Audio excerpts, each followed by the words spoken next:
Hi, so from the conversation we've had on the phone, it does sound as though you've had a meniscal repair and you're now about 7 to 8 weeks down the line. You should be working to get rid of that brace, and you should be working towards fully weight bearing, as in getting rid of those crutches. The big thing to avoid with a meniscal repair for the first 12 weeks is squatting beyond 90 degrees. So that's not going beyond 90 to here. So it's basically coming down here with resistance and driving up. That's about the only thing to avoid. Everything else we should be working towards. So we should be working towards full range of movement and then restoring your strength, particularly in your quads, your hamstrings, your glutes and your calf. However, what I'm going to suggest, what I'm going to go with to begin with is your balance. So you should just be practicing standing on one leg, okay? So to begin with, that will be enough. Then you need to try and incorporate it a little bit. So basically, every time you are standing, you should be doing it on one leg. So every time you wash your hands, when you're brushing your teeth, if you're waiting for the kettle to boil, if you're preparing dinner, be doing it on one leg. I know you're a footballer, so other things you can do to make things a little bit harder, standing on that one leg and practicing doing things like that, throwing and catching, just basically trying to destabilise this to make your balance reactors in that knee work a little bit harder. So that's your balance one. Next thing we need to work on is getting your range of movement back. So there's a couple of ways you can do that. You may well have been given a slider in hospital. So that's basically something under your heel that slides on a nice slippy surface. So a rolled up sock on a hard floor, etc. And you're just working to get that end range flexion back. You can also do a little bit yourself. Hook your hands around your shin and just pull into flexion a little bit. So you're aiming to get your full range of flexion. There should be no limitation to that. And obviously you can use your left as a comparison, so you should be able to get your heels equally close to your bum on both sides. The other way you can do it is lying on your tummy. So you can bend that right knee as far as you can, then hook your left heel behind it and work into it like that. And again, aiming to get those heels as close as you can to your bum. Okay, right, strength training. To start with your quads, I think you said you've been given post-op things like straight leg raising, which is fairly effective, but for a 22-year-old footballer is not terribly dynamic. I think as well they suggested using a ball so you get that particular focus on a particular part of the quad to get that full range. So by all means, carry on with those. However, to make things a little bit more dynamic, you can do that foot turned out and work like that. You can also use, you said you had some resistance bands. So you said you can use your resistance band, putting that on your foot, holding onto that, keeping your arms where they are and pushing out into that resistance. Okay, so by all means work on those, but I would prefer you to be doing a bit more in weight bearing and standing. So you can start from a squat point of view against the wall, so you've got a little bit of support. And again, remember, we're not going down beyond 90 degrees, but we can go down to 90 degrees. So getting into that position, make sure you tuck that tummy under, pressing the small of your back into the wall, and you can just do a static squat like that and build up how long you can hold it for.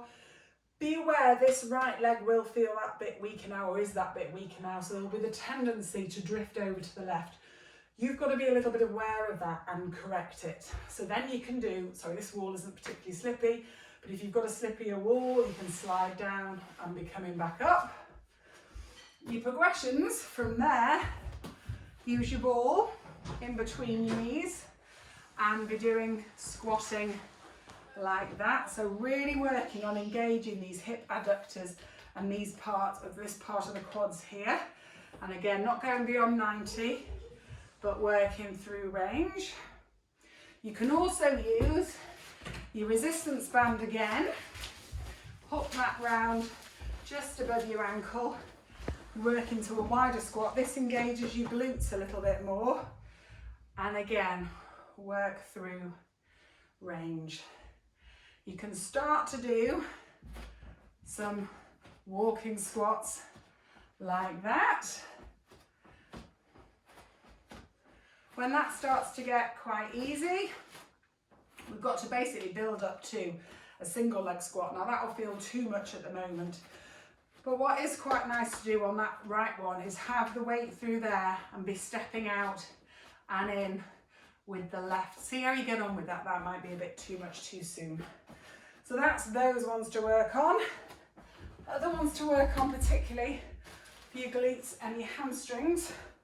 Lying on your back, tuck your tummy under. You can just be doing what we call bridging, and that's when you squeeze your bum cheeks together and your hamstrings and drive yourself up like that. Really think about putting a bit of weight through the pad of the foot, and that gets the calf to engage as well. So we're working calf, hamstring and glutes, and lifting up. Hold for a few seconds, control your lower, make sure you don't flop, so control that lower down. You make that harder by putting one of your weights between your knees and driving up again through that toe, so we engage that calf. And then as you get better still, you'll want to do it one leg on that right. So again, driving up through that toe, so you bring the calf in, the hamstrings, and then the glutes. Also working into your hamstrings, again using your weight. You can put your weight between your heels, lying onto your tummy, and just doing hamstring curls like that. Doesn't matter that that left one's joining in as well. So that's those to do. From a calf point of view, a good one to do is standing on that right leg, bit of support from the wall, and up and down on your tiptoe, like that. And then the final one to work on as you're feeling stronger and better is to go into a lunge. So I do that sideways for you. To begin with, just a nice wide lunge stance position. Imagine your feet are on double yellow lines, okay? And then you're going to drop down. Again, we're not going beyond 90-90, and you drive back up. Oh, she says. So drop down, drive back up. Do it both ways because it will work that right leg differently, whether the right leg's in the front or behind. So again, drop down and drive up, and we can build on progressing that, but that's a good start for you. Any questions or concerns at all, just WhatsApp me or email me or whatever, and I'll get in touch and we can see how you get on, and then progress you to more sport specific stuff once you hit that 12-week mark. Okay, thanks.